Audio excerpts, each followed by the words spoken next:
All this week, we've been bringing you reports from Adam Johnson, who took an extensive trip through China.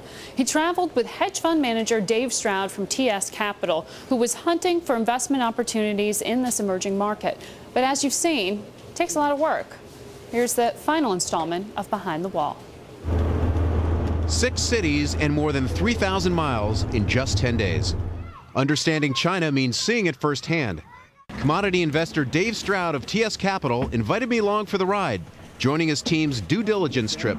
We visited coal mines, rice farms, and processing plants, witnessing growth and inefficiency. Before I came over, I would have said they were in the 7th inning.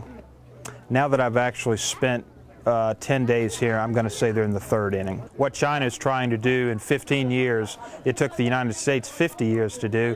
Stroud found China more of a free market than he expected, and he's buying the commodities China needs long-term.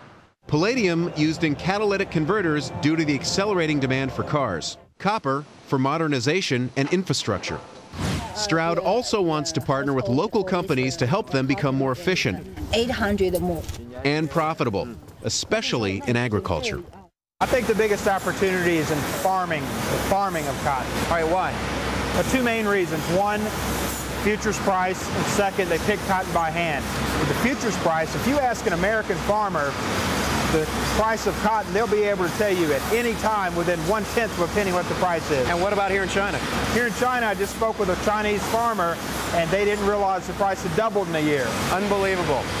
Operating in a bubble.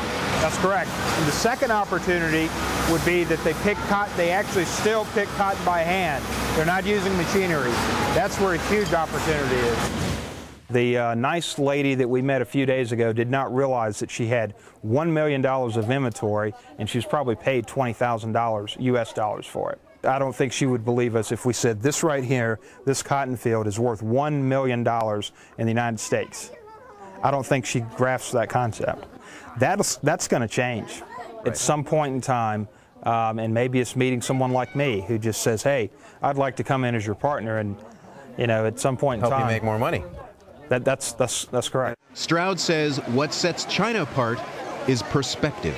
They're long-term thinkers, and you've got to appreciate it. I mean, they approach investing the same way Warren Buffett does. Warren Buffett, when he strategically buys, he does his due diligence, he makes a plan and holds his investments for years and years and years.